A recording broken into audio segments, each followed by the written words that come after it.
I'm grateful that you read that comment. I know that you were hesitant to do so, but I'm fairly confident that it will help somebody out there like it did me. And just being candid, like even the time in between ending the first season and starting the second season, I needed some kind of change and jumpstart in my life, because what people don't realize is like a lot of the stuff that happens to us when we're younger or when we're coming out or when we're going through something big in our life actually impacts a lot more of your life than you think. Yeah. And just a lot of things were piling up in my life, and I was just like going through the motions, and I wanted to, I don't know, get some kind of a jump start or a restart or something, some information. And luckily, speaking of privilege and everything, I have the resources and the people around me to help and support me, to do what I need to do. But I ended up finding this place in Sedona that was, kind of like a intensive, like self-love retreat. And it was incredible. And I had an amazing time, and I wish that everybody in the world could do it. But if anything, not only did it show me a lot, but it reinforced to me that loving yourself is not a 8-day thing. It's not a one comment thing. It's not a 1 year thing. It's a daily practice. Yeah. And I'm still failing on that regard. And that's why I'm just being... don't say failing. Not failing, but I'm still learning in that regard, because, I felt great when I was over there. But then you come to the real world and you deal with the stresses and the pressures and your job and the triggers and everything. And you kind of have to... And the comments and whatever it is that infiltrates your aura. And I'm still trying to learn to balance that. But I did. I went to Sedona, got a little jump start on my self-love, learned a lot of tools. What was your favorite part about that retreat? If there's like one memory or like one image in your mind, one moment that... I would say that it reminded me, it kind of like threw me back to a time in my life where for a moment, the only thing... I felt very mindful, if that makes sense. Like the only thing that I was really thinking of is like, okay, where do I have to be in 10 minutes? Where do I have to be in 15 minutes? Instead of like, oh, in 3 days, this is due, or in 4 days, I have to be here or travel here. I felt like very present. Gotcha. And I remember feeling that present like when I was a child, like when, this kind of like impending doom feeling doesn't really exist, if that makes any sense. I mean, the people are amazing. The town itself is unbelievable. Actually, I will tell you one thing I learned about it that's really cool. We went on this hike to a couple vortices, which there are places in the world. Vortices? Is that plural for vortex? I believe so. Wow. Yes. Okay. I hope so.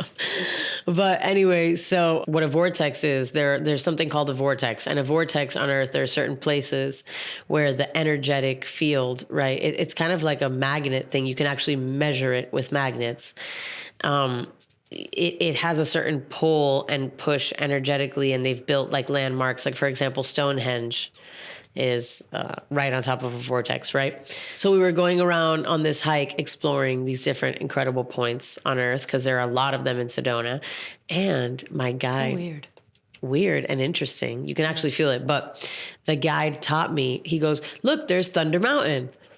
And so I look up, because there's these amazing red rocks, like gorgeous rocks just all around. And I'm like, oh, ha, ha, ha, Thunder Mountain, like Disney, right? And he's like, no, literally. So turns out Walt Disney actually spent a lot of time in Sedona. He lived there for a while. And Thunder Mountain, the ride, is named after the rock Thunder Mountain. Wow. Yeah, he got the inspo from Sedona, Arizona. Wow. So I saw the actual Thunder Mountain. Good for you. I was starstruck. I was rockstruck. I was going to say. Not that's starstruck. Like full circle. I was rockstruck. But anyway, yeah, anybody that has the resources, I recommend to do anything like that. I just feel like the world moves really, really fast right now. And we're kind of accustomed to this like very fast-paced environment where we don't like stop and breathe and kind of enjoy the planet, life, all these simple pleasures that we kind of like push down You know what I mean? Yeah. Like, how many times have you heard somebody say, like, I'm hungry or I'm tired? Like, I feel like I hear that every day. I don't hear, like, oh, I'm so satisfied. I'm so full. I'm so rested. Oh my God, it's true. It's true, right? Like, I can't think of the last time I've heard anybody say that. And Wow, what a great night's sleep. exactly. Like, I'm having a great day. It's almost like we've normalized just like everything sucking. Oh no. I'm over it. I want to change that. Yeah. That's my mission.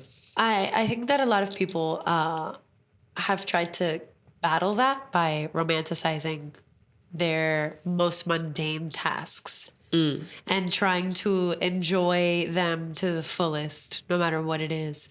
But I figure if you could like convince your brain that brushing your teeth is fun, you might actually enjoy doing it. For me, I just gag the whole time and I hate it the whole time. But like, that's the tea, right? Like, I think you just hit the nail on the head. I think that the actual secret is that if we are able to find a way to be completely mindful and present while we're brushing our teeth, while we're flossing, while we're having an argument. I mean, I know it is romanticized. There's a reason why that word exists, but ideally, like, we are the makers of our own universe, right? I mean, a shout out Lena, season 1, my cousin. Like, I was talking to her yesterday. We were like at Best Buy, and she's like acting a fool. Always. You know, always. And I'm like cracking up. And she literally turned around. She looks at me. She goes, "It's all fake anyway." It's true. And I was like, I wish The Matrix. you were lying. I know. Like, you can have as much That's so fun or as profound. much of a bad time as you want. Yeah. It's all fake anyway. It is all fake. You know, my mom does that diversity and inclusion work, and she works with a lot of Fortune 500 companies and their executives. And she has this exercise that she's been doing in her workshops lately, where essentially her and the person who's moderating with her will establish an obstacle course for the participants, right? And they'll break everybody up in teams and give a leader, and they'll have them a sleeping mask, you know, like a blindfold. Right. And they don't give them any instruction. And every single one, my mom tells the story, and she's like, every single one of the groups does the same thing. You know, there's one person who is guiding the other person with the blindfold over their face, how to get through the obstacle, because they understand that the point is to get through the obstacle to the other side. Right. But really the point of the exercise is at the end, you know, when the moderator reveals the twist, which is, we never gave you a set of instructions. We gave you a blindfold, but we didn't tell you what to use it for. We never said you had to put it on your face. We never told you you had to cover your eyes. We never told you you couldn't rip right through the obstacle. We never told you that you couldn't walk around to the beginning. You essentially Assumed. assumed and put yourself in your own little boxes. Wow. And it's crazy because Little boxes. yeah, on the hillside. Gosh, I love that show. It's true though. Yeah. Wow. Yeah. Yeah. Oh, boxes. How I wish to recycle you. Oh, that would be so good. Oh my gosh. Yeah, I remember when I was a kid to like, I don't know. It's funny, like when you tell me stories about your childhood and stuff, you're like, oh, well, you know, I was the best student, but I didn't do any of my homework. Like, Well, because I was like the most engaged. I would participate in all of the classroom discussions. I would do all of my reading. I loved the material. I just didn't like the taking my work home part. yeah, like I couldn't sleep if my homework wasn't done. No, I never did my homework. It was I was having a really good and organized day if I did my homework. And I don't recommend that out there, people. What? You don't recommend having a good day? I don't recommend organized? not doing your homework. What she recommends is having an organized day. Yeah, you know what it is? I think I just had so much going on as a kid that I just prioritized things differently. So like I understood that tests had a larger value in the point system. Oh my God. Intelligentsia over here. No, but it's really true. In the point system over the period of like the report card. So it didn't really matter. Even if I bombed all of my homework, they only were 10% of the grade. I could still get an A as long as I did good on the test, which I honestly did a lot of the time. They're calculating percentages. There was a kid in my school. I'm just going to call him Jay. That wasn't his name, but we'll preserve his identity. But I remember even as a child being like, this is the smartest person I've ever met. Yeah. Like when everybody was like picking their boogers and like trying to light the mulch on fire, he was like doing circuits and like, you know, making clocks out of potatoes and whatever. And he would get F's on tests and he would crack up. He thought it was hilarious. Yeah. And I would be like, dude, what the heck? Like, you're the smartest kid in the grade. Everybody knows it. Everybody would ask him for help on their homework and he would not turn in one assignment. Yeah. He was like bored. Yeah. And I can relate.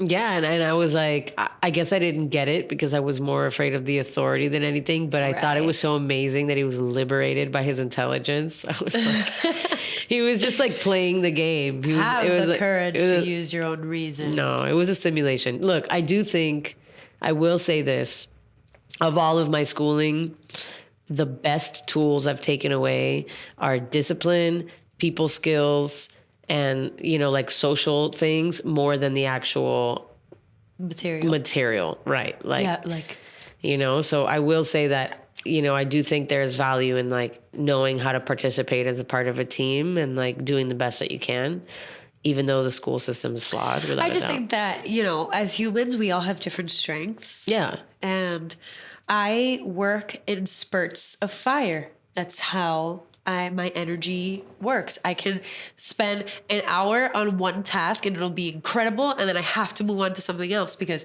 once that 1 hour is up of that time, my brain has moved on. Right. Has moved on. I think I technically have ADHD. Yeah.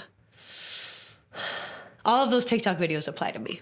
Oh my gosh. Yeah, they really do. I'm not just saying I think TikTok is ADHD. I think TikTok actually gives me ADHD, but that's neither here nor there. Well, look, we've had 30 episodes of practice. I have a feeling that our listeners are going to be pretty excited for what we have in store already. Oof. I know you are. Girl, I'm literally holding She's been holding on tight to the secret. We just can't wait to share with you everything that we've been working on. We're so excited to be embarking on this journey with you guys again. We can't believe it. We have 30 more episodes under our belt. We're so grateful to all of you guys. You are the fuel that kept our engines going all of last season. And we were thinking of you this whole time throughout these last couple of months as we were forming all the new surprises and goodies that we have your way. And one of the new things that we would like to introduce you to is Space News! Space News is the brand new segment we're introducing to you this season, where every episode we sign off with a little tidbit of space news. Space news. According to space.com, a zombie white dwarf fed on a neighbor star until exploding in a thermonuclear blast. Astronomers have made the first detection of a supernova and radio waves, finding that an exploding white dwarf star was feeding from a companion star like a cosmic vampire before it blew.